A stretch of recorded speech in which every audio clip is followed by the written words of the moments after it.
Hello बच्चों, good morning. Welcome to JET point. JET point में आपका बहुत बहुत स्वागत है।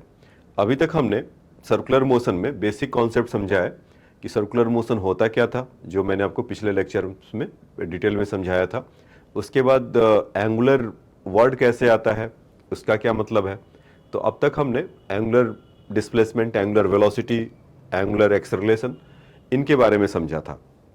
फिर उसी के साथ साथ एक छोटा सा कॉन्सेप्ट सेंट्रीपिटल फोर्स का, सेंट्रीपिटल एक्सेलरेशन के लिए समझा था कि जो टुवर्ड द सेंटर होता था। मैंने कुछ एक एक्सपेरिमेंट करके बताया था कि कोई एक स्ट्रिंग है और उसमें आप कोई चीज़ बॉब वगैरह उसमें हिंट मतलब उसमें कुछ बांध देते हैं और फिर उसको वॉल्ड करते हैं एक फिक्स्ड पॉइंट के अबाउट। तो उसके चलते टुवर्ड द सेंटर एक्सेलरेशन लगता है, is called v square by r. This value is v square by r, this value is centripetal acceleration. और उसका मैंने प्रूफ नहीं बताया था। मैंने कहा था कि इसका प्रूफ मैं आपको नेक्स्ट क्लास में बताऊंगा।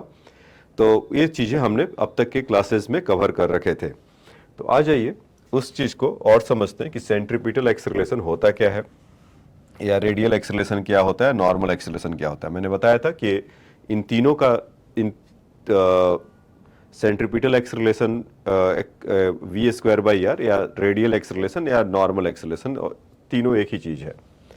तो एक इसको आपको बताना चाहूँगा। जैसे कि तीन पोजीशन ले लेते हैं, वहाँ से आपको क्लियरिटी होगा, सब एक ही जैसे हैं। देखिए कि किसी अगर इस सर्कुलर मोशन में अगर होगा ऐसा, इसका सेंटर अगर वो है, तो किसी पॉइंट पर ऐसा कुछ उसका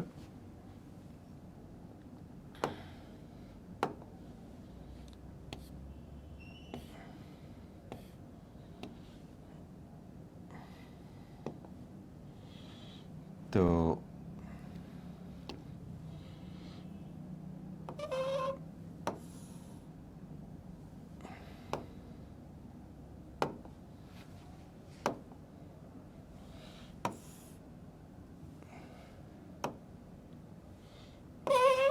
जैसे यहाँ से इसको इस पॉइंट से ऐसा बना दूं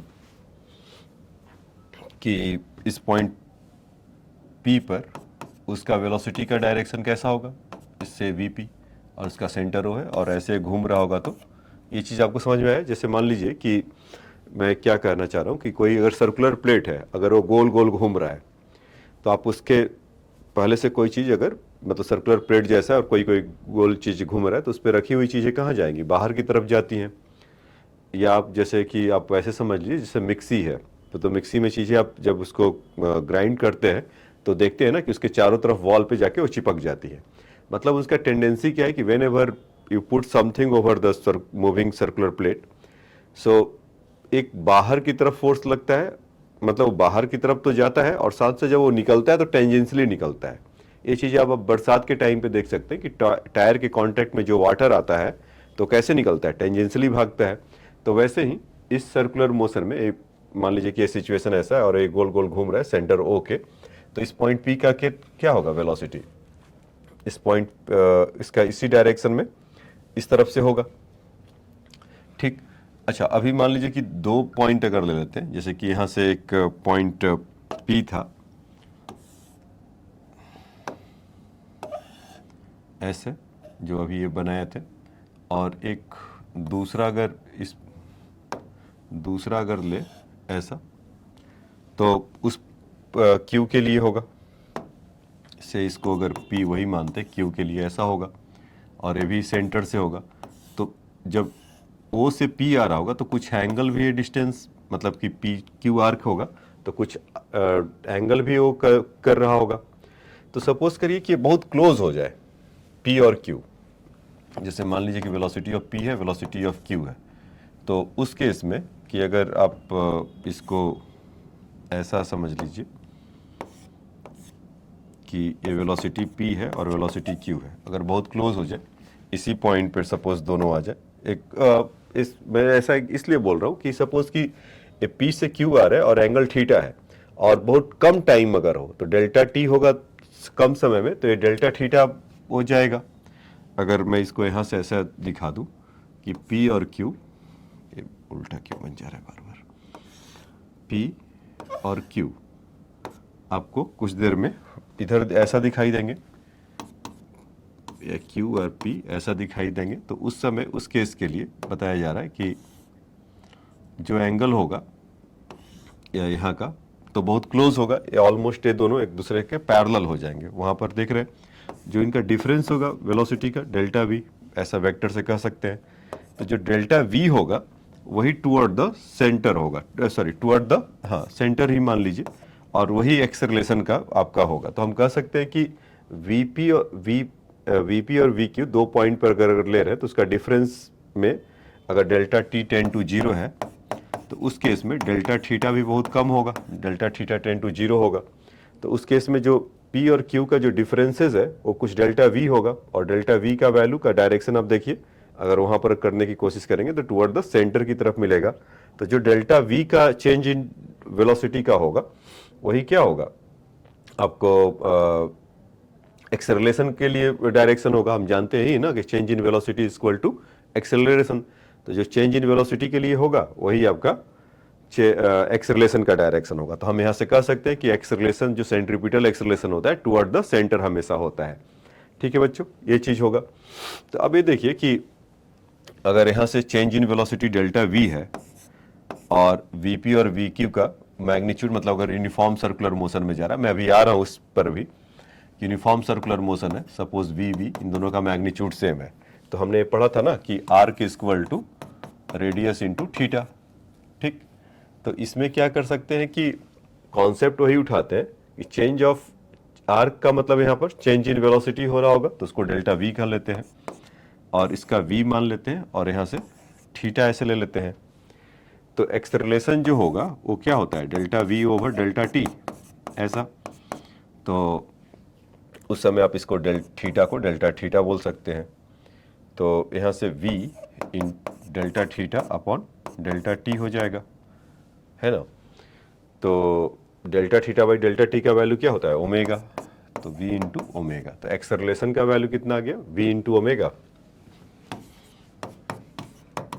और v इक्वल टू आप क्या जानते हैं, ओमेगा आर होता है। तो ओमेगा इक्वल टू कितना हो जाएगा, v बाई आर। तो जब यहाँ पर वैल्यू रखेंगे ओमेगा की जगह पे तो v बाई आर हो जाएगा, तो इसका वैल्यू हो जाएगा we square by are.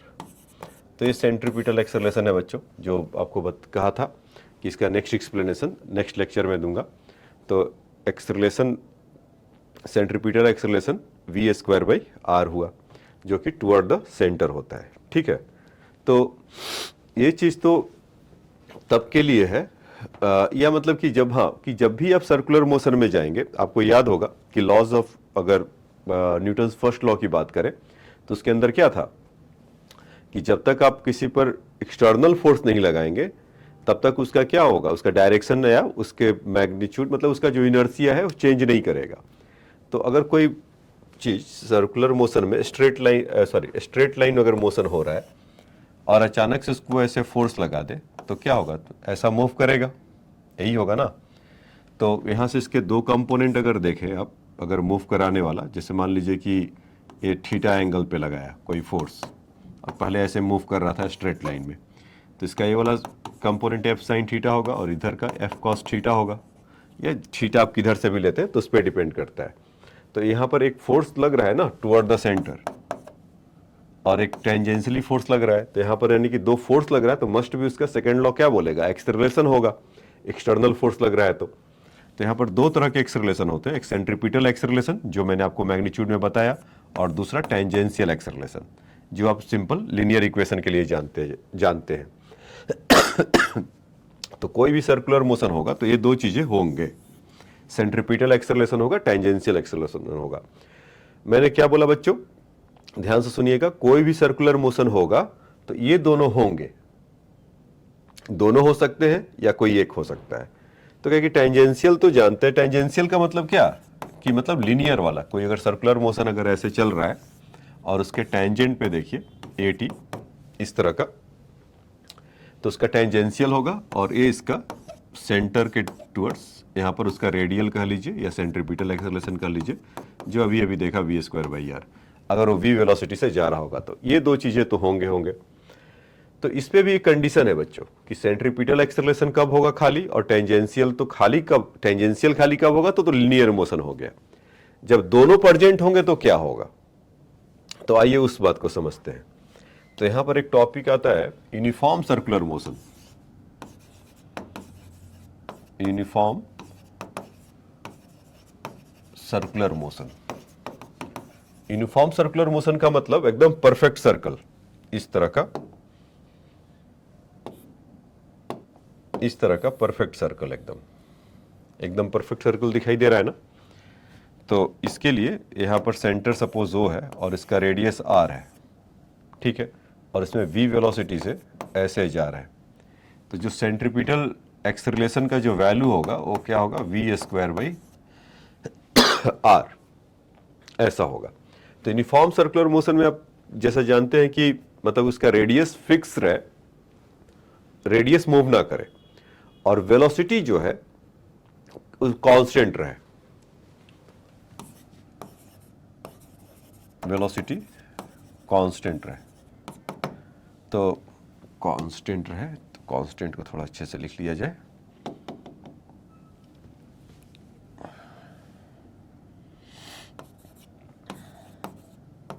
Constant रहे ऐसा।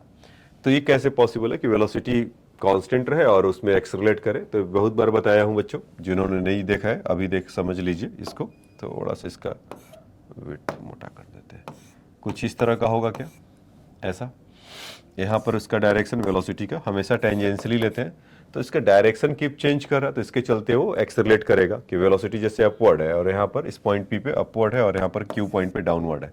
तो चेंज इन वेलोसिटी अगर मांगा जाए तो यहाँ पर कितना मिलेगा, 2v, एक v प्लस और v माइनस, तो v माइनस ऑफ माइनस कितना हो जाएगा, 2v हो जाएगा।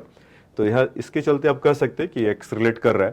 तो यूनिफॉर्म सर्कुलर मोशन में क्या होता है कि सेंट्रीपिटल एक्सेलरेशन तो होता है, लेकिन टेंजेंशियल एक्सेलरेशन है वो शून्य होता है बच्चों, ठीक है। इसको याद रखेंगे कि इसका जो टेंजेंशियल एक्सेलरेशन होता है वो शून्य होता है, और जो सेंट्रीपिटल एक्सेलरेशन होता है v²/r होता है।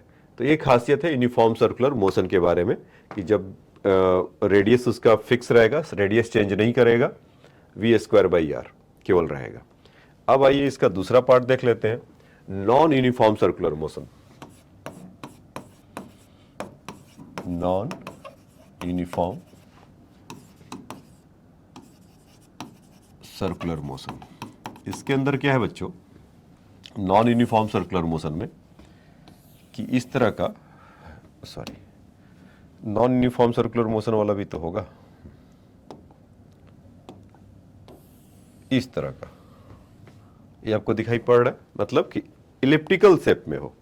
जैसे कि सन जो के अराउंड अर्थ कैसे घूमता है, इलिप्टिकल पाथ पे घूमता है, ना कि सर्कुलर में। तो आप यहां पर देखेंगे कि ये ऐसा है और यहां से लेकर इसका रेडियस कुछ और है, से r1, और यहां से लेकर इसका रेडियस कुछ और है, r2। तो क्या होता है कि इसमें सर्कुलर मोशन तो सिंस है, तो सेंट्रीपिटल जो एक्सेलरेशन है v²/r तो होगा ही होगा, उस पर्टिकुलर इंस्टेंट पे उसका रेडियस क्या होगा उसके लिए होगा। जो वहां पर टेंजेंशियल एक्सेलरेशन जो पीछे वाले में देखा था कि dv/dt या लीनियर एक्सेलरेशन कह लीजिए, ये शून्य होता था, इस बार वो शून्य नहीं होगा, वो कुछ ना कुछ उसका लीनियर एक्सेलरेशन रहेगा ही रहेगा, या टेंजेंशियल एक्सेलरेशन रहेगा। टेंजेंशियल और लीनियर में तो कंफ्यूजन नहीं है ना, tangential and linear acceleration is one of the same thing. So tangential equal to dv/dt ऐसा होगा, जो कि यहां पर नॉन जीरो होगा। क्या हो रहा होगा कि वो साथ साथ चल रहा, मतलब कि सर्कुलर मोशन में तो चल ही रहा होगा, थोड़ा आगे भी बढ़ जा रहा होगा, मतलब उसके मैग्नीट्यूड में भी चेंज हो रहा होगा। थोड़ा आगे बढ़ने का मतलब change in magnitude in velocity, direction ही नहीं चेंज कर रहा है, मैग्नीट्यूड भी चेंज कर रहा है। तो हो सकता है कि velocity is the function of time t हो। तो उस तरह से जैसे आप देखते थे ना पीछे काइनेमेटिक्स में, तो v = 2t टाइप या 2t² प्लस समथिंग, इस तरह का, फॉर एग्जाम्पल इस तरह के मोशन में वो चल रहा होगा। तो इसके चलते हम कह सकते हैं कि वेलोसिटी के मैग्नीट्यूड में की चेंजेस है, वेरिएशंस है। तो इसके चलते tangential acceleration will non zero. तो नॉन जीरो जैसे ही हुआ तो ये जो सर्कुलर मोशन जो परफेक्ट एकदम बनाते थे, ऐसा वाला, कैसा वाला, ऐसा वाला, ऐसा वाला, ये ऐसा ना रहकर अब ऐसा हो जाएगा कि इसमें ये तब के लिए था जब इसमें tangential acceleration dv by dt ये 0 होता था, और खाली क्या होगा, रेडियल एक्सेलरेशन, और उसका वैल्यू कितना होगा v स्क्वायर ओवर r। ठीक है, परफेक्ट सर्कल है और इसमें फिक्स रेडियस है, और इसमें देखिए कीप चेंजिंग है, तो इसको बोला जाता है नॉन यूनिफॉर्म सर्कुलर मोशन। तो इसमें ये दोनों प्रेजेंट होंगे, सेंट्रीपिटल एक्सेलरेशन भी होगा और dv बाई dt। तो आपके मन में आ रहा होगा कि दो एक्सेलरेशन तो है, तो नेट एक्सेलरेशन क्या होगा। तो देखिए किसी भी पॉइंट पर टेंजेंशियल एक्सेलरेशन इसका इस तरह से होगा और रेडियल वाला टुवर्ड द इधर होगा, AR इसको कह देते हैं। तो दोनों के बीच में हमेशा क्या होगा, 90 डिग्री। तो जो इनका रिजल्टेंट होगा वो क्या होगा बच्चों, वही आपका टोटल एक्सेलरेशन होगा। तो यहाँ पर आप टोटल एक्सेलरेशन के लिए यहीं पे लिख देता हूँ, इनको हटा देता हूँ। जो टोटल एक्सेलरेशन होगा या नेट एक्सेलरेशन कह लीजिए, तो क्या होगा, centripetal acceleration plus tangential acceleration का होल स्क्वायर का स्क्वायर करके सम। तो यहाँ पर आप बोल सकते हैं कि v स्क्वायर बाई r का square plus tangential acceleration dv by dt का स्क्वायर, इस तरह का ऐसा मिल जाएगा। ठीक है, तो ये आप कह सकते हैं कि टोटल एक्सेलरेशन हमारा ऐसा होगा। तो ये बात समझ में आया क्या। तो आइए उसी को जो एक यहाँ पर आपको मैंने जो पूछा हुआ है v इक्वल टू 2t से एक क्वेश्चन पूछ लेता हूँ कि आपको कॉन्सेप्ट भी समझ में आ जाएगा। कह रहा है क्या, particle moving in r equal to 2 metre radius, moving in r equal to 2 metre radius of circle, in circle में ऐसा हो रहा है with action v equal to 2t। ठीक है बच्चों, एक सर्कल में मूव कर रहा है और v इक्वल टू 2t ऐसे हो रहा है। तो कह रहा कि find radial acceleration first part, second part tangential acceleration, और third total acceleration, total acceleration at t equal to 2 second. ठीक है, तो ये चीजें हमें बताना है at t equal to 2 second. तो अब देखिए रेडियल एक्सेलरेशन क्या होता है बच्चों, v स्क्वायर ओवर r। तो v का वैल्यू कितना होता है at t equal to 2 second, v का वैल्यू तो 2t है, तो यहाँ पर रख दे 2 इंटू टी के जगह पे 2 सेकेंड। तो ये आपका v का वैल्यू मिल गया स्क्वायर, और रेडियस कितना है 2, तो इसका कितना हो जाएगा 4 का square 16 by 2, so 8 metre per second square. ये तो हमारा रेडियल एक्सेलरेशन हो गया। टेंजेंशियल एक्सेलरेशन कितना हो जाएगा dv बाई dt। तो v का वैल्यू 2t है, तो यहाँ से 2 आ जाएगा मीटर पर सेकेंड स्क्वायर। तो टेंजेंशियल एक्सेलरेशन वो वैसे भी वो कांस्टेंट है, फिक्स है, मतलब कि इसको डिफरेंशिएट करने के बाद उसका वैल्यू 2 आ रहा है, तो दोनों के दोनों नॉन जीरो है। तो हम यहाँ से कह सकते हैं ना कि ये कैसा होगा, कुछ इस तरह का होगा, एलिप्टिकल होगा। तो उस केस में टोटल एक्सेलरेशन क्या होगा, तो टोटल एक्सेलरेशन के लिए या ये यहाँ पे लिख देता हूँ खाली, तो कितना हो जाता था, सही बोल रहे, रेडियल एक्सेलरेशन, क्योंकि दोनों एक दूसरे के म्यूचुअली परपेंडिकुलर होगा। तो radial acceleration and tangential acceleration का स्क्वायर करके सम करेंगे।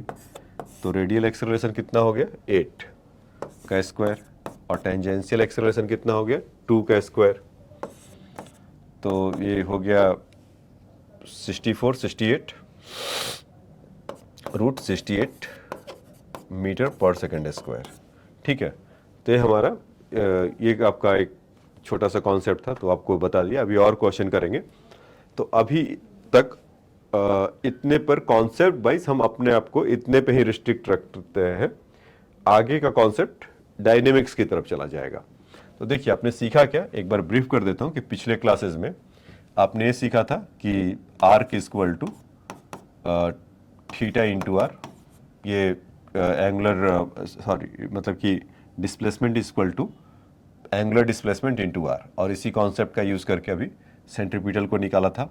और इसको जब डिफ्रेंशिएट करते थे तो v equal to omega r होता था, और तीसरा कि a equal to alpha into r.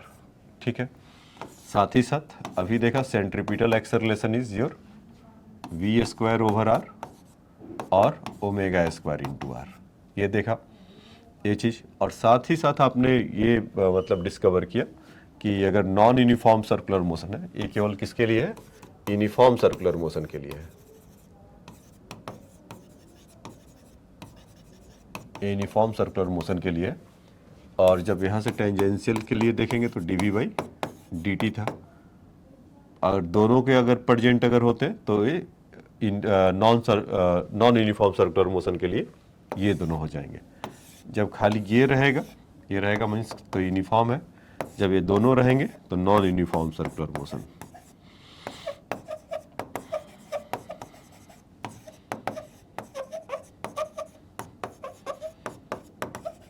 ठीक है, ये चीज हमने अभी तक डिस्कवर किया है। उसके अलावा आ जाइए, उसको भी बता ही देता हूं फिर कि ये तो अपने सीखा इसको, तो इस पे अभी क्वेश्चन आपको, अच्छा रुक जाओ, इस पे क्वेश्चन देखता हूँ है क्या कुछ। अगर क्वेश्चन है तो मैं इस कॉन्सेप्ट पे पहले बता देता हूँ, फिर आपको चलिए पहले ये जो तीन इक्वेशन है, v equal to omega r और theta equal to sorry s equal to theta into r और अल्फा इक्वल टू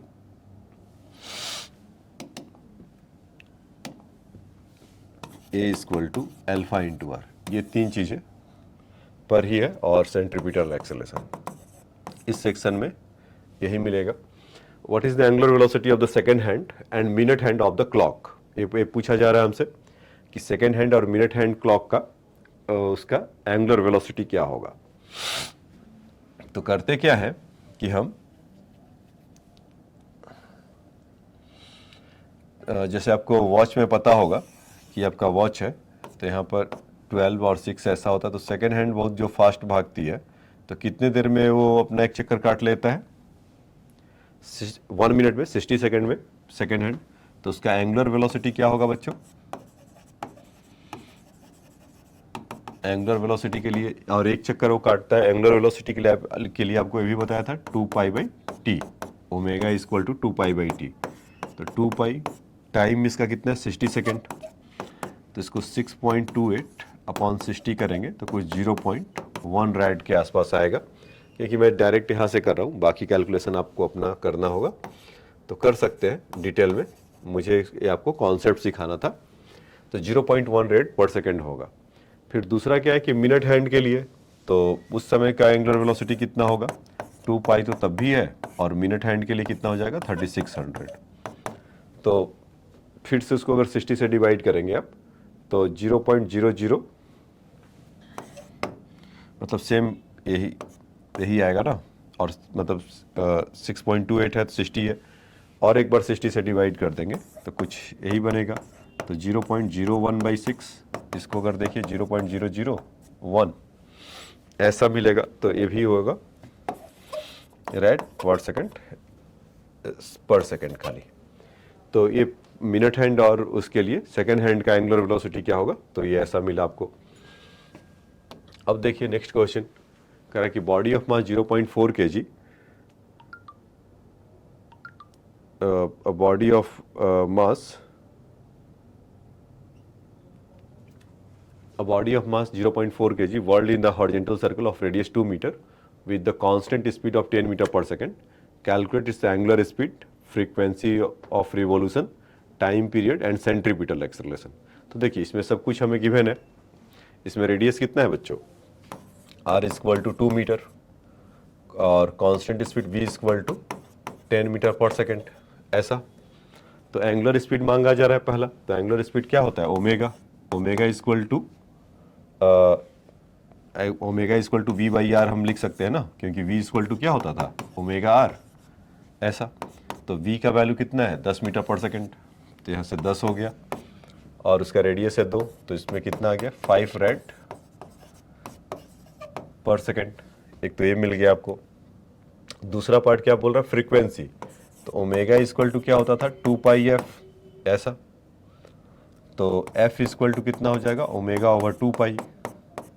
तो 5 है और यहाँ से 2 पाई का वैल्यू 6.28। तो इसको 0 पॉइंट डॉट करेंगे तो 5/6.28।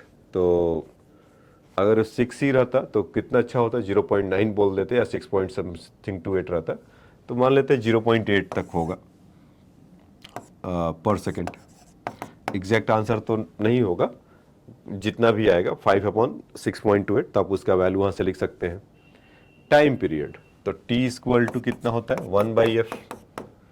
तो इसी को उल्टा कर लिया जाए तो भी चलेगा, 2 पाई/ओमेगा। तो 2 पाई का वैल्यू जितना है, ओमेगा का वैल्यू 5। इसको तो कर सकते हैं क्योंकि 2 पाई का वैल्यू कितना होता है, 6.28 और यहाँ से 5, तो 1 डॉट हो गया। तो फिर 2 यहाँ से करेंगे, 5 2 10 और फिर 28 है तो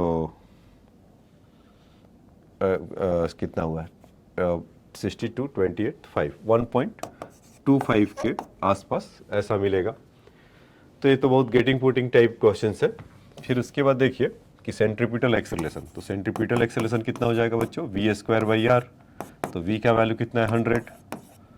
मतलब v का वैल्यू है 10, तो 10 का स्क्वायर इज 100 और r का वैल्यू है आपका 0 पॉइंट खाली है 2।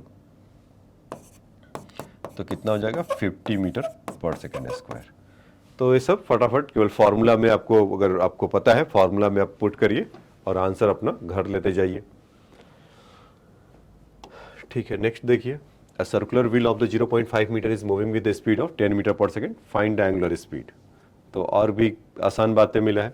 अभी ऐसा ही देखा कि v इक्वल टू कितना है, 10 मीटर पर सेकेंड और रेडियस कितना है इनका, 0.5 मीटर। और क्या पूछा जा रहा है, ओमेगा।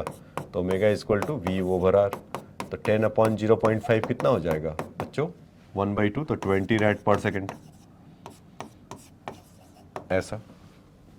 अच्छा, नेक्स्ट क्वेश्चन में चलते हैं। Assuming that the moon of complete the 1 revolution in the circular orbit around the earth is 27.3 days, calculate the acceleration of the moon toward the earth. तो उसमें कीवर्ड क्या है, इसमें क्या है कि हमारा अर्थ ऐसा होगा और इसके चारों तरफ मून ऐसे चक्कर काट रहा है। तो मून कहीं ना कहीं उसमें अगर चक्कर एक काट रहा है, अगर जैसी वेलोसिटी हुआ तो एक toward the centripetal acceleration develop होगा। तो वही चीज़ पूछा जा रहा है हमसे कि सेंट्रीपिटल एक्सेलरेशन कितना होगा। तो उसके लिए हम क्या जानते हैं, v²/r ऐसा, या दूसरी भाषा में ओमेगा² इंटू r। इसमें अगर r का मल्टीप्लाई डिवाइड ऐसे कर लीजिए, r और r इंटू r जब ऐसा करेंगे तो this thing is r², v² over r²। तो ओमेगा इक्वल टू v/r होता है, अभी अभी पीछे क्वेश्चन में देखा था। तो ओमेगा² इंटू r हो गया। ओमेगा का वैल्यू क्या होता है बच्चों, 2 पाई/टाइम पीरियड ऐसा। तो इसका स्क्वायर हो जाएगा इंटू रेडियस r। तो यहाँ से कितना हो जाएगा, 4 pi into r over t square. तो टाइम पीरियड इसमें कितना दे रखा है, कुछ 27.3 days। तो इसको जब आप वैल्यू पुट करेंगे, मैं पूरा सॉल्व नहीं कर रहा हूँ, आपको बस पुट करके दिखा रहा हूँ। रेडियस कितना है, 3.85 किलोमीटर।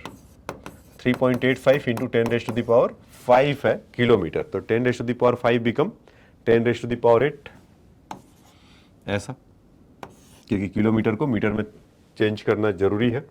और उसके बाद टाइम, तो टाइम इज 27.3 days। तो इसको अगर हम 24 इंटू 3600 से मल्टीप्लाई कर दें और इसका होल स्क्वायर कर दें तो ऐसा कुछ होगा। तो जब इसको आप कैलकुलेट पूरा करेंगे तो कुछ वैल्यू आएगा और वही इसका आंसर होगा। तो यहाँ पर जो कीवर्ड था वो समझने के लिए था, calculate the acceleration of the moon toward the earth. तो टुवर्ड द अर्थ तो ही होगा। आ जाइए इसके नेक्स्ट क्वेश्चन में चलते हैं। कह रहा है कि the angular velocity of the particle moving along the circle of radius 50 centimetre is increased in 5 minute from 100 revolution per minute to 400 revolution per minute, find the angular acceleration and linear acceleration. ठीक है, तो इसके लिए है, लेकिन देखिए change हुआ है क्या कुछ concept wise. Calculate the acceleration of particle,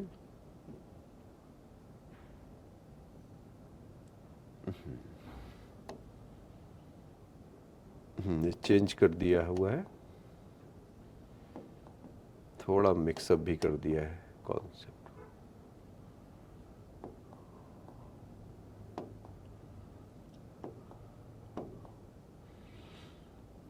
अच्छा कोई नहीं, आओ इसको बता देता हूँ कि calculate the linear acceleration of the particle moving in a circular radius 0.4 metre instant when the angular velocity is 2 rad per second. तो कैलकुलेट द लीनियर एक्सेलरेशन, तो ए चाहिए। तो ए इक्वल टू क्या जानते हैं, अल्फा इंटू आर होता है, यही होता है। और instant when the it's angular velocity omega है हमारा 2 रेड पर सेकेंड। और एंगुलर एक्सेलरेशन गिवन ही है, तो फिर परेशानी क्या है, इसमें 5 हो जाएगा और रेडियस का वैल्यू गिवन है क्या, 0.4 मीटर। तो ठीक है, इंटू 0.4, तो यहाँ से 2 मीटर पर सेकेंड आ जाएगा। उसके बिना भी, वेलोसिटी के बिना भी हमारा काम उसका हो जाएगा। उसमें ऐसा बोला हुआ है कि instant when it's the angular velocity is 2 rad per second. उसका कोई मतलब नहीं निकला, वो सिंपल से वैसे ही आपका निकल कर आ गया। ठीक है,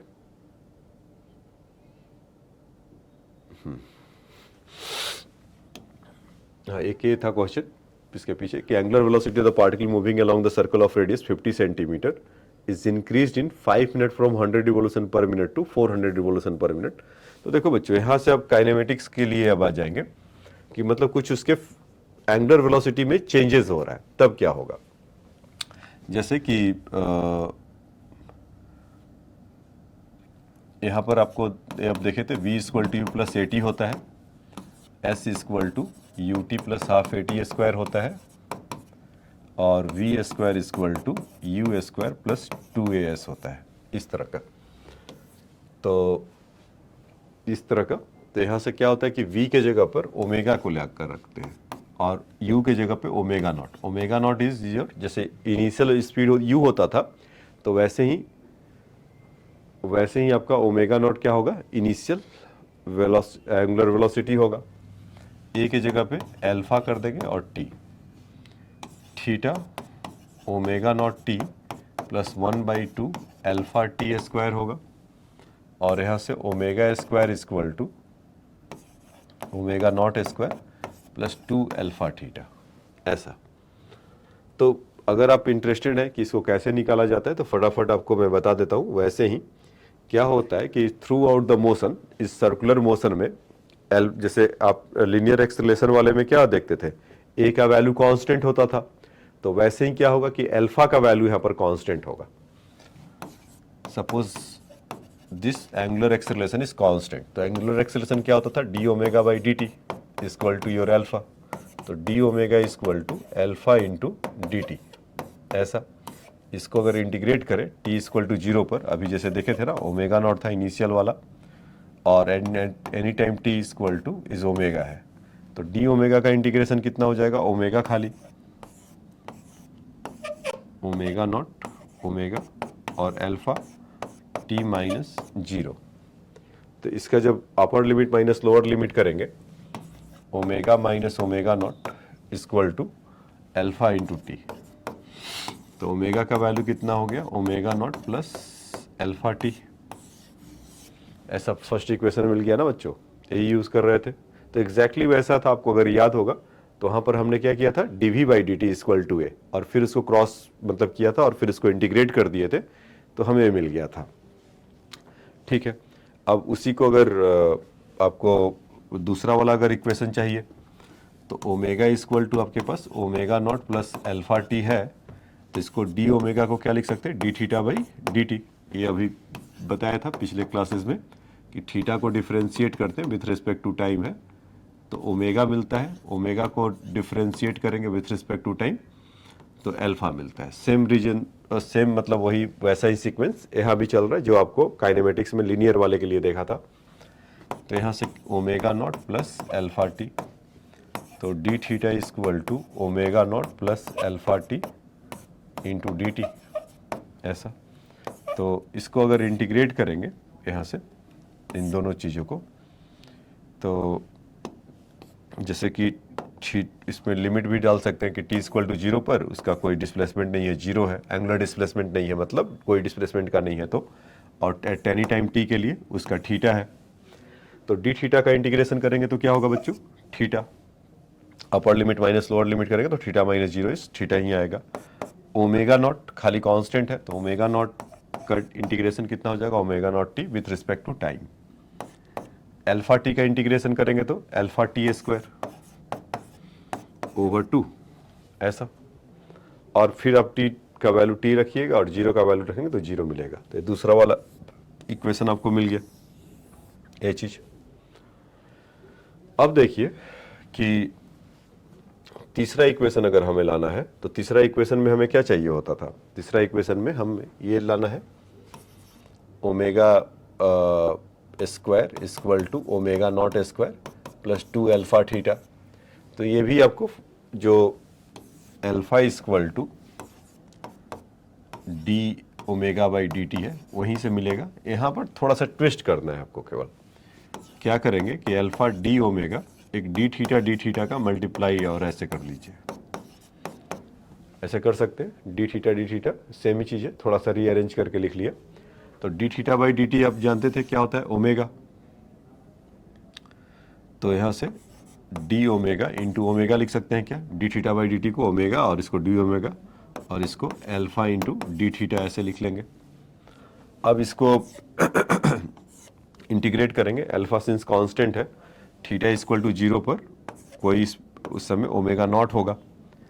इनिशियली कहने का मतलब है कि थीटा एंगुलर डिस्प्लेसमेंट 0 होगा, मतलब टी इक्वल टू 0 पर होगा। ये सब एजम्पशन का पार्ट होता है, तो आप पहले ही आप उसको लेट कर लेते हैं कि मैं ये काम कर रहा हूँ। तो अगर आप स्कूल अभी जा रहे हैं बच्चे जो 11th वाले हैं, तो उनको अगर मिलता है डिराइव करने के लिए तो वो सब उनको लिखना रहता है। बाकी जो 11th में नहीं है या जो डायरेक्ट सीखना चाहते हैं लिमिट लगाना, तो वो समझ सकते हैं। एट एनी थीटा पर इसका ओमेगा होगा, तो ओमेगा स्क्वायर का इंटीग्रेशन कितना हो जाएगा, ओमेगा का इंटीग्रेशन कितना हो जाएगा बच्चों, डी ओमेगा के जितना भी इसका पावर कितना है 1, तो पावर में क्या ऐड करते थे और उसी से डिवाइड कर देते थे ऐसा, ओमेगा नॉट ओमेगा और यहाँ से अल्फा इंटू थीटा हो जाएगा। तो इसको जब आप सॉल्व करेंगे, अपर limit minus lower limit, omega square minus of omega naught रखेंगे उसके जगह पे, तो ये कुछ ऐसा बनेगा, omega square minus omega naught square, जो 2 था उसको उस साइड में भेज दीजिए, 2 अल्फा थीटा। तो तीनों इक्वेशन को हमने पकड़कर डिराइव किया या समझा इसको कि क्या हुआ। ठीक है, अगर आप लिखना चाहते हैं तो ये लिख लीजिए, ये इंपॉर्टेंट पार्ट है इसका फर्स्ट इक्वेशन के लिए। तो आपको कुछ समय दे देता हूँ 10 सेकंड के लिए, नोट डाउन करिए।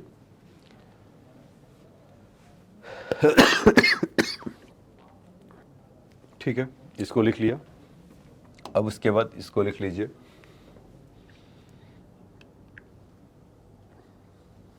ठीक है बच्चों, इसको लिख लिया। अब आ जाइए अपने ओरिजिनल क्वेश्चन पे आते हैं। तो इसमें क्या करा कि angular velocity of the particle moving along the circle of radius is 50 centimetre, r का वैल्यू कुछ 0.5 मीटर है, इंक्रीज इन द 5 मिनट उसको लग रहा है। तो टाइम इक्वल टू 5 मिनट के जगह पे क्या लिख सकते हैं,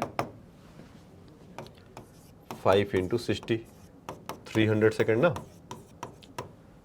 और 5 minute from 100 revolution per minute to 400 revolution per minute.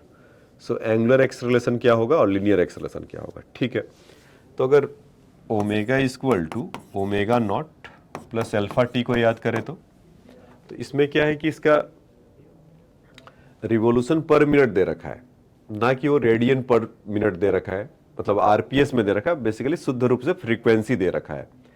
तो हमें बस खाली चौकन्ना रहना है कि इसका जो यूनिट है उसी में लिखेंगे। ठीक है, मैंने क्या बोला समझ में आया, मतलब कि ओमेगा इक्वल टू मैंने आपको ये समझाया था 2 पाई एफ। तो बेसिकली अब क्या हो जाएगा, ओमेगा नॉट का वैल्यू कितना हो जाएगा, अगर उस समय 100 है इनिशियली, तो खाली 100 का मल्टीप्लाई कर दीजिए, उसको चेंज मत करिएगा क्योंकि वो डेटा उस तरह का है, आरपीएम में है फिर, और डेटा आसान होता तो डिवाइड करते भी 60 से, लेकिन वो डेटा आसान मतलब कि थोड़ा डिफिकल्ट है तो उसको उसी में छोड़ देते हैं। तो ये 2 पाई से मल्टीप्लाई करने के साथ ही वो क्या हो जाएगा, वो रेडियन पर मिनट में आ जाएगा। रेडियन पर मिनट। और ऐसे ही ओमेगा का अगर रखेंगे मतलब फाइनल वाला जो है तो 2 पाई, और वो कितना घूम रहा है 400, तो इसको रेडियन पर मिनट में ऐसे रख लीजिएगा। तो इसका वैल्यू यहाँ पे रखिए, तो 2 पाई इंटू 400 और यहाँ से 2 पाई इंटू 100 प्लस अल्फा, और टी के जगह पे यहाँ पर कितना हो जाएगा 300, तो 20 यहाँ से कैंसिल हो जाएगा। तो अल्फा का वैल्यू कितना हो जाएगा इज 8 पाई माइनस पाई, तो कितना हो गया ये 6 पाई अपॉन 3, तो कितना हो गया 2 पाई। इस ऐसा कुछ वैल्यू होगा क्या, 8 pi minus 2 pi 6 pi, 6 pi by 3 इस 2 पाई, तो इसको आप कह सकते हैं 2 पाई रेड। और याद रखिएगा यूनिट क्या था पर मिनट, तो सेकंड में चेंज हुआ नहीं है, तो उसका आंसर हम यहीं पे छोड़ सकते हैं, 2 पाई रेड पर मिनट होगा।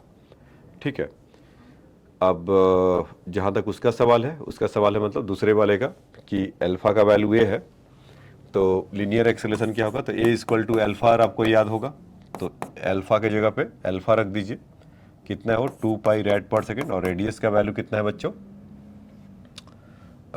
50 सेंटीमीटर मतलब 0.5, तो कितना हो जाएगा 5 मीटर पर मिनट स्क्वायर।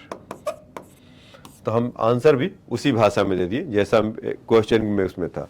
अगर आंसर अगर मीटर पर सेकेंड में होता तो उसको हम चेंज करते, मिनट को जो आरपीएम में था उसको 60 से डिवाइड करके आरपीएस में कन्वर्ट करते, तब वो आता। तो खैर ये है तो ये ऐसा निकाल दिया, तो इसको आप नोट डाउन कर सकते हैं बच्चों।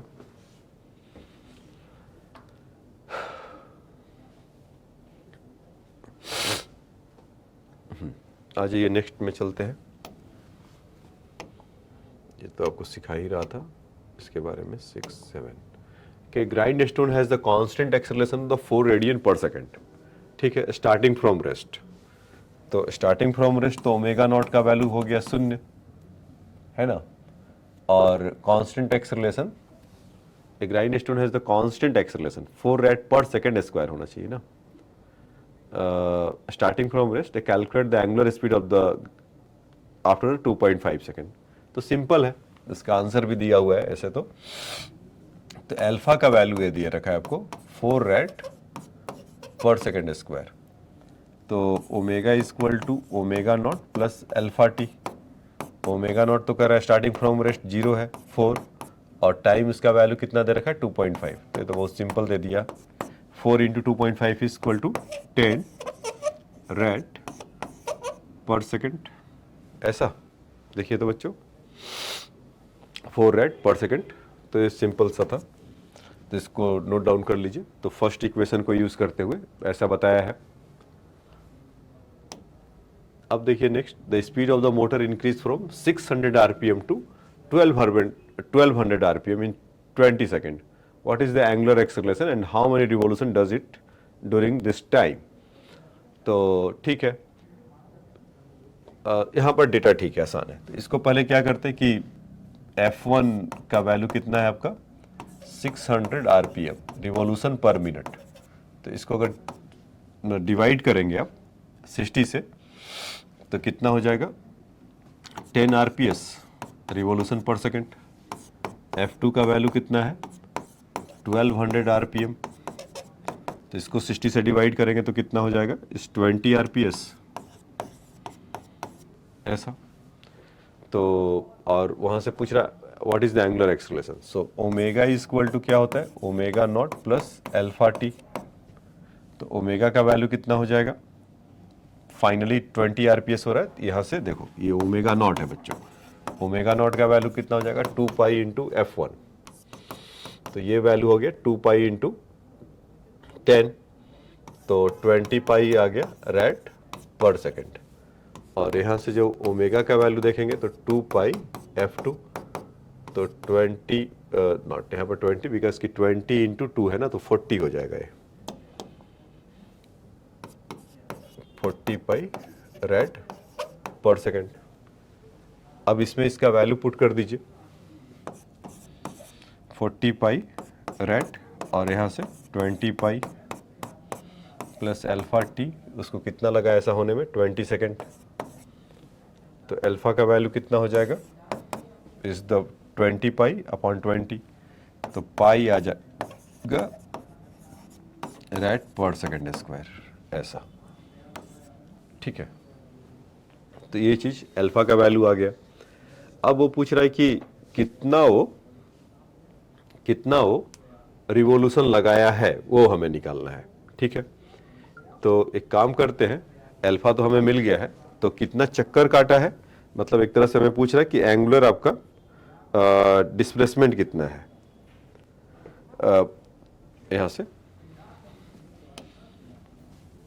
मतलब कि अगर ऐसे कोई जा रहा है तो अब गोल गोल गोल गोल ऐसे ऐसे ऐसे घूम रहा होगा ना ये, तो कह रहा कि कितना रिवॉल्यूशन इसने लगा रखा है। तो कितना रिवॉल्यूशन लगा रखा है मतलब आपसे क्या पूछा जा रहा है कि एंगुलर डिस्प्लेसमेंट क्या है आपका।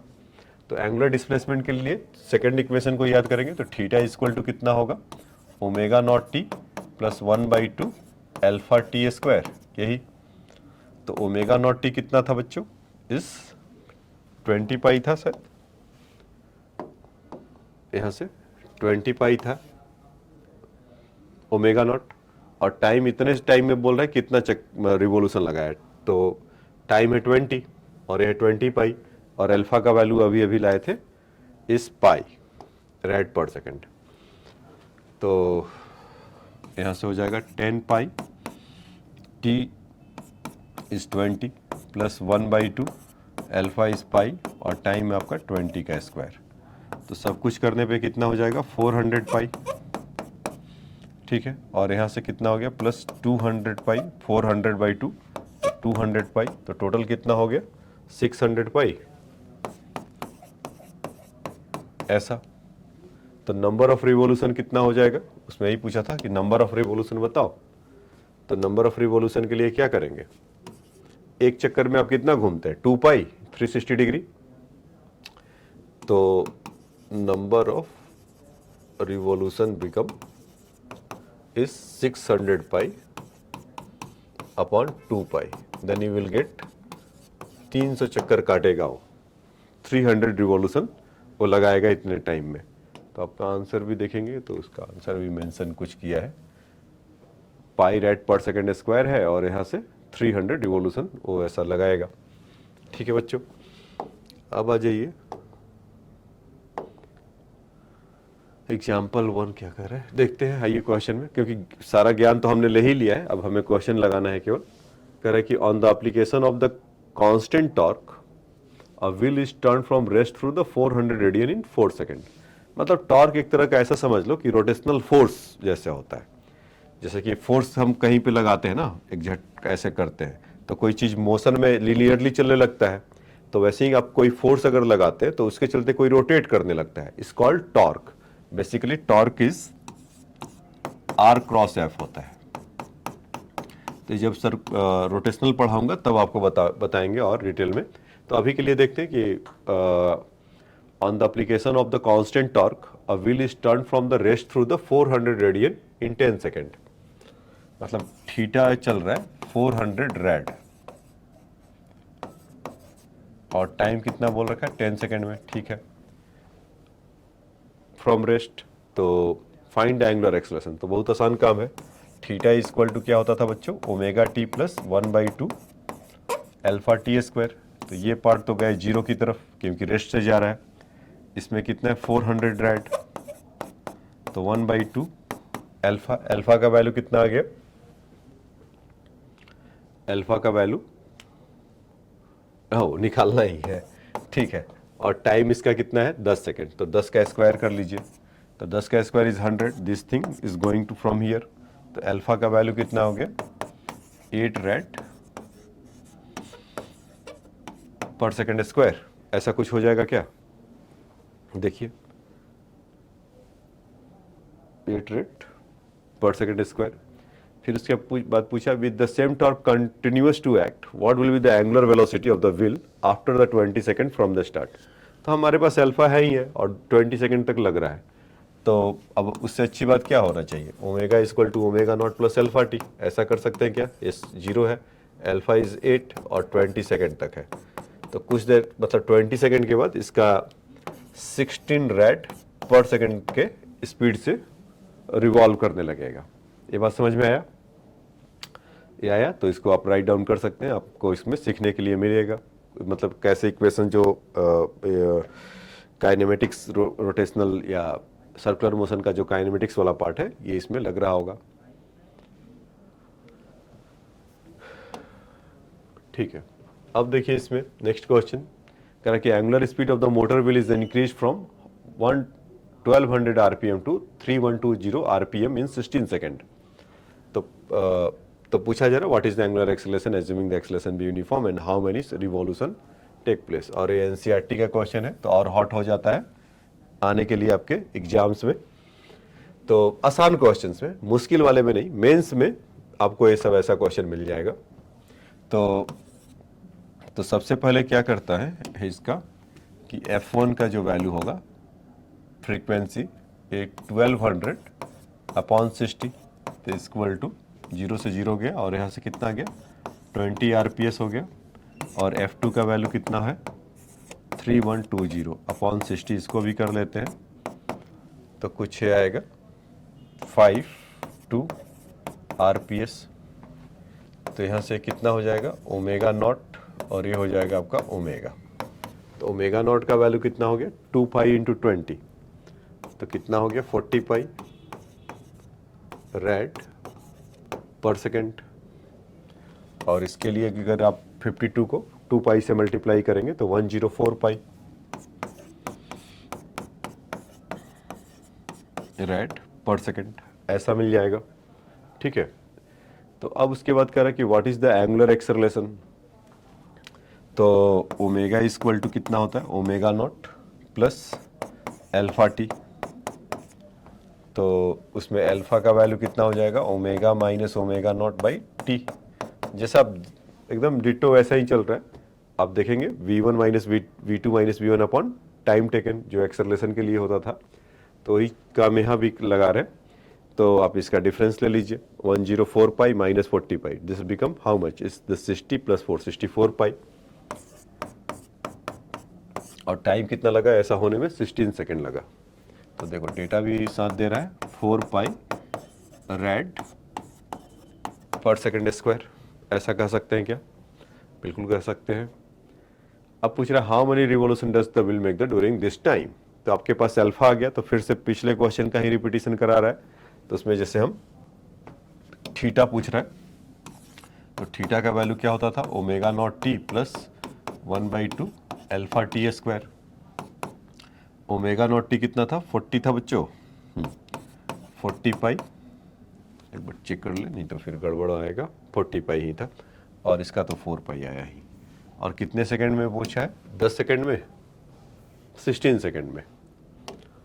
तो यहाँ पर टाइम के लिए 16 लगा लीजिए 1/2 इंटू 4 पाई इंटू 16 का स्क्वायर। तो 16 4 जा 256 2560 पाई और यहाँ से हो गया 2 पाई और 256 इंटू 2 इज 512 पाई। ठीक है,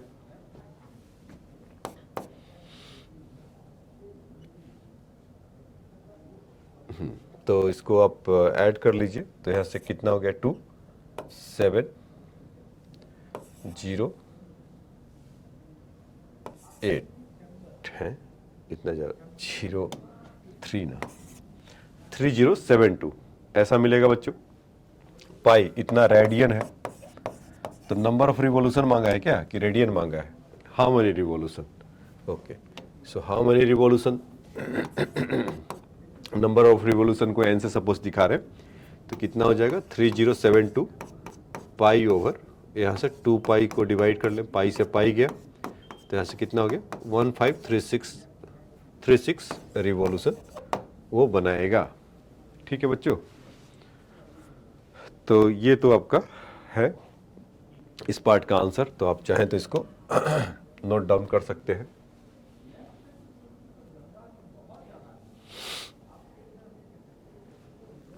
ठीक है, फिर आप इसको लिख लीजिए।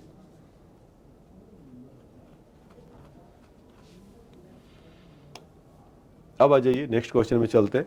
कह रहा radius of wheel of the car is 0.4 metre, the car is accelerated from rest by angular acceleration of 21.5 rad, angular acceleration is 20 radian per second square होना चाहिए था for the 20 second. So how much distance of the wheel is cover in this time interval and what will be the linear velocity। ठीक है बच्चों, देखिए क्या हो रहा है कि एक ऐसा ये है और घूम रहा है और सीधा सीधा ऐसा चलते चलते चलते चलते चलते चलते ऐसा गया होगा, यही हुआ होगा ना। तो पूछ रहा है कि यहाँ से लेकर यहाँ तक वो कितना डिस्टेंस कवर किया होगा। तो पहले देख ले कि वो घूमा कितने बार है, जितने से घूमेगा उसको 2 पाई आर से एक रिवॉल्यूशन में कितना चल रहा होगा 2 पाई आर, तो जितने में चलेगा। तो खैर वो तो कर लेंगे, लेकिन इसमें थीटा निकाल लिया जाए क्या, इसका एक्सेलरेशन है इतना और फ्रॉम रेस्ट में है, तो theta equal to omega naught का वैल्यू है 0 प्लस 1/2 अल्फा का वैल्यू इस 21.5 रेडियन पर सेकेंड है और 20 सेकेंड तक गया, तो 20 का स्क्वायर। तो जब यहाँ से करेंगे तो 21.5 इंटू ये 400 इंटू 200, तो कितना हो जाएगा 2150 का डबल कितना हो जाएगा 4300 रेडियन, ऐसा ये चल रहा होगा। तो इसमें नंबर ऑफ रिवॉल्यूशन कितना होगा बच्चों, n का वैल्यू अगर देख ले 2 पाई से डिवाइड कर देते हैं तो इस 4300 अपॉन 2 पाई इतना इसको रखे रहिए क्योंकि अभी हमें और इसका काम है। तो पूछा कि डिस्टेंस कितना चलेगा, तो s इक्वल टू कितना होगा, एक चक्कर में कितना जाएगा 2 पाई आर, तो 2 पाई आर, आर का वैल्यू कितना है 0.4। ऐसा एक बार अगर वो पहिया घूम रहा होगा, आप इमेजिन करके देखिए कि यहाँ से जब यहाँ पर आ रहा होगा, ये चीज़ यहाँ से जब मूव करके आ रहा होगा ऐसे, तो डिस्टेंस कितना होगा 2 पाई आर ही चलेगा ना।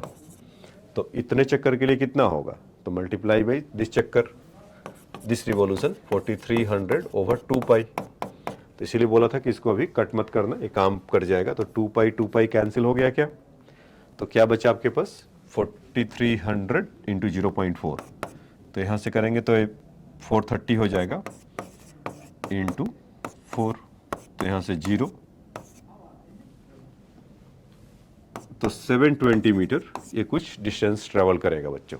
ठीक है, तो इस पार्ट का तो ये आंसर था। तो ठीक है, अभी तो इस क्वेश्चन को इतना अभी कर रहे हैं, फिर आगे और देखते हैं। तो नेक्स्ट में हम क्या कर सकते हैं, कुछ इस तरह से। ठीक है बच्चों, इसके बाद उसके बाद नेक्स्ट क्वेश्चन और देखते हैं। क्वेश्चन ये है कि कर particle is moving with the circular path of radius of 500 metre per a particle is moving in a circular path of the radius of 5 meter at the speed of 30 meter per second. If the increasing speed at the rate of 2 meter per second, what is the acceleration? तो इस question में हम ये कह सकते हैं कि ये जो बोला है ना कि speed at the rate of the 2 metre per second increasing, तो यहाँ से हम कह सकते हैं कि dv बाई dt का वैल्यू कितना गिवन है हमें 2। ठीक है, और साथ ही साथ ये 30 मीटर पर सेकेंड के स्पीड से भी चल रहा है। तो इसका मतलब कि सेम ये चीज मतलब इसका मतलब कि इसके पास सेंट्रीपिटल एक्सेलरेशन भी होगा। ये टेंजेंशियल एक्सेलरेशन हो गया 2 मीटर पर सेकेंड स्क्वायर।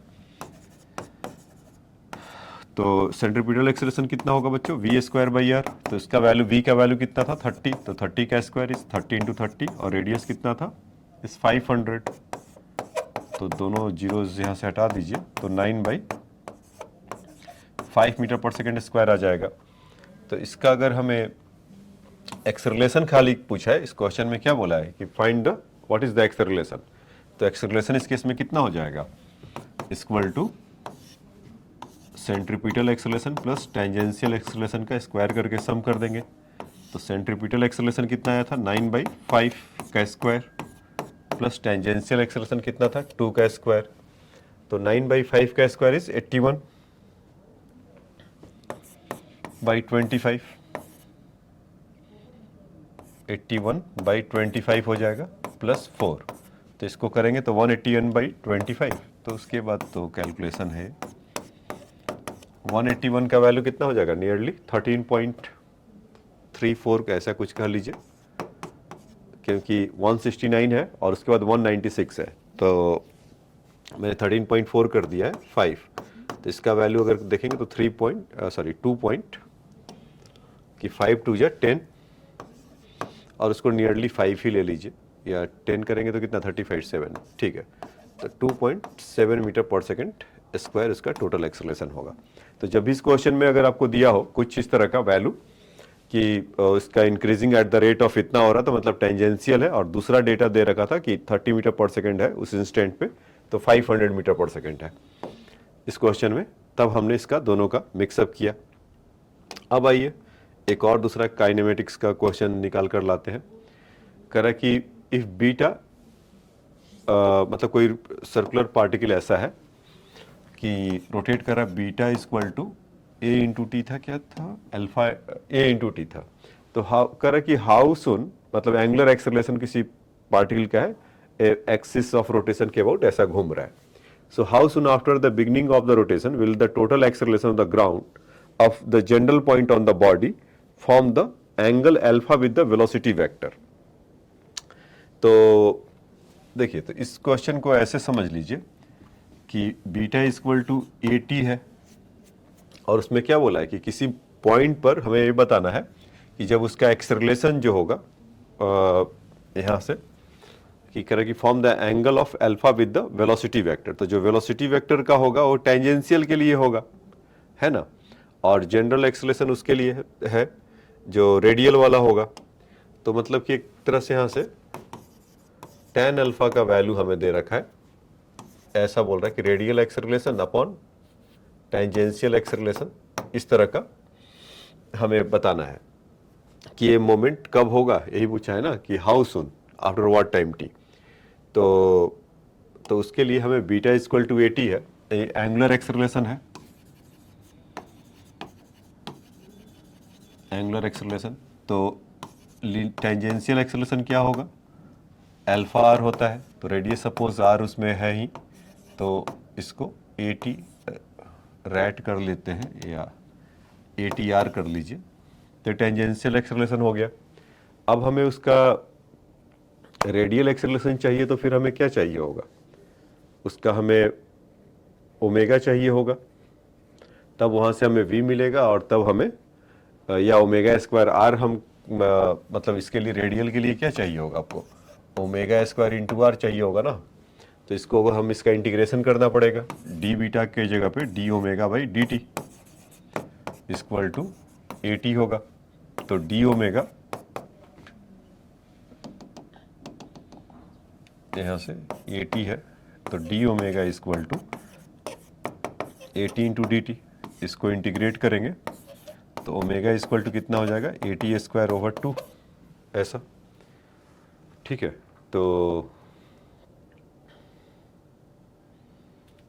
तो हम यहाँ से और इसका omega equal to 80 square by 2 आ गया, ठीक है।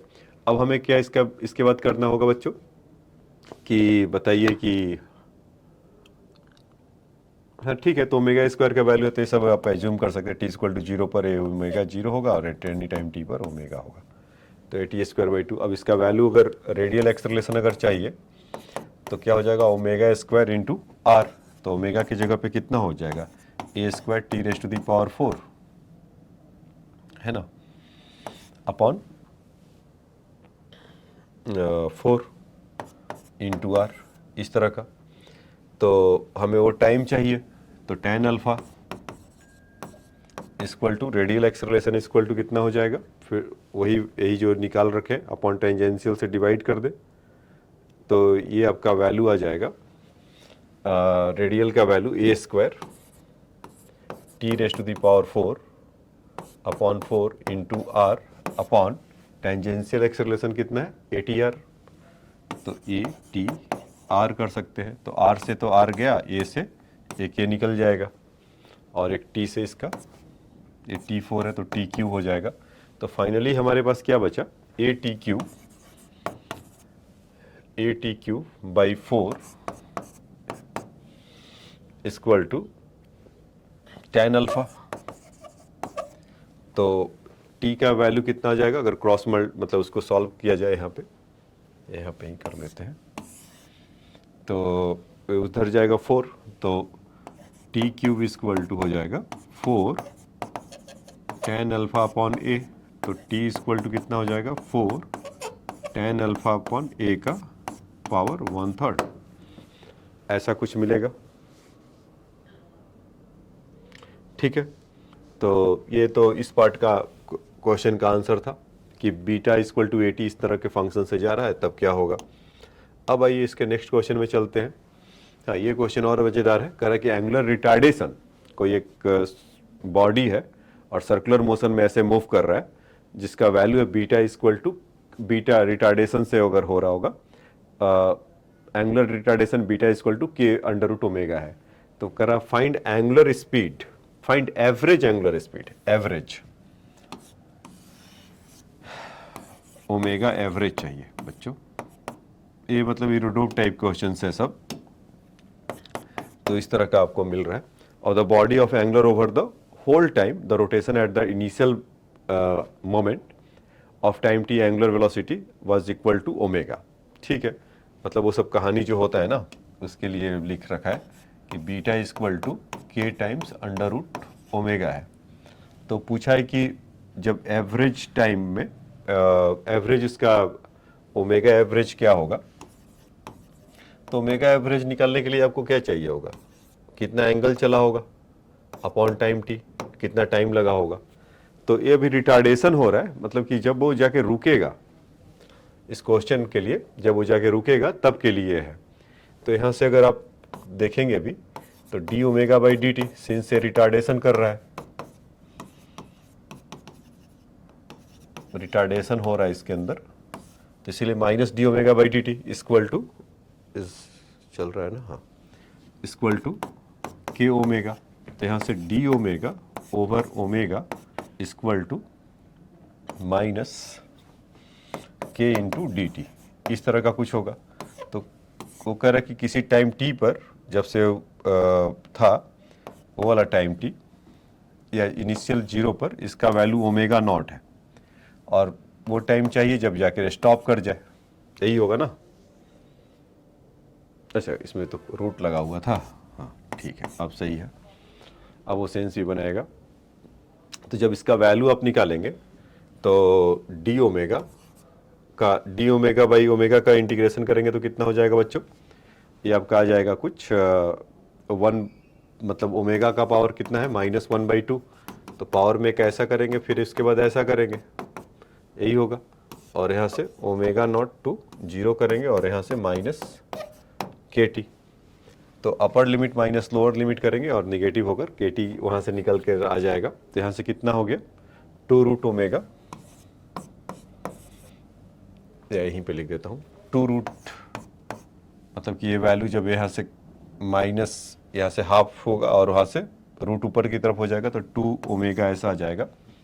और जब ओमेगा का वैल्यू 0 पुट करेंगे तो 0 ही हो जाएगा, तो -1 यहाँ से छोड़ते हुए भी जाएगा, और 0 माइनस ω0 इक्वल टू -kT। तो माइनस माइनस यहाँ से कैंसिल हो गया। तो उस समय वो जब स्टॉप किया होगा तो उस समय t का वैल्यू कितना आ जाएगा, उस समय t का जो वैल्यू है ये कुछ आ जाएगा 2ω0/k, 2√ω0/k।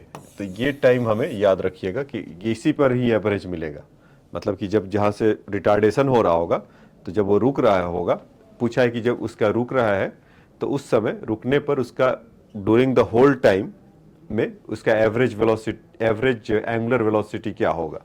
तो टाइम तो लेकर आ गए, अब हमें चाहिए कि कितना चला होगा। तो आ जाइए उसके लिए करते हैं। तो इस एक्सप्रेशन को याद रखिए कि जो इन जनरल ω0 ना कर कर, मतलब कि इसी को मैं ऐसे यूज कर लूँ, जो वहाँ पर आया था ना 2√ω, इसको इन जनरल बोल देता हूँ, और यहाँ पर एक कितना था इस kT, तो इसको क्या करिए कि जब स्क्वायर करेंगे तो ओमेगा इक्वल टू के स्क्वायर टी स्क्वायर ओवर 2 होगा। तो यहाँ से D theta by d T लिख सकते हैं क्या? तो के स्क्वायर टी स्क्वायर ओवर 2 हुआ ऐसा। तो जब इसको इंटीग्रेट करेंगे तो डी थीटा इक्वल टू के स्क्वायर बाई 2 तो कॉमन है, टी स्क्वायर का इंटीग्रेशन इस 3 हो जाएगा, मतलब टी क्यू बाई 3, तो 3 इंटू 2 6, तो डायरेक्टली लिख दे रहा हूँ यहाँ से 6 into that of the thing इस टी क्यू ऐसा। तो देखो डी ओमेगा बाई इतना आपको मिलेगा, मतलब थीटा का वैल्यू। तो जो आपको डेल्टा थीटा नहीं, तब तक ये थीटा भी हो जाएगा। तो ओमेगा एवरेज जो है तो के square over 6 into T Q upon total time T, यही होगा ना, कि जितना उतना डिस्टेंस जितना मतलब चला होगा angular displacement upon time taken. तो टी टी यहाँ से कैंसिल कर लेते हैं। तो क्या मिला आपको यहाँ से के स्क्वायर बाई 6 इंटू आपको टी स्क्वायर, और टी स्क्वायर का वैल्यू पहले ही हम लोग निकाल कर ला चुके हैं। उसका वैल्यू कितना है? This much 2 omega naught by के। तो इसका स्क्वायर करेंगे 2 2 जा 4 ओमेगा नॉट बाई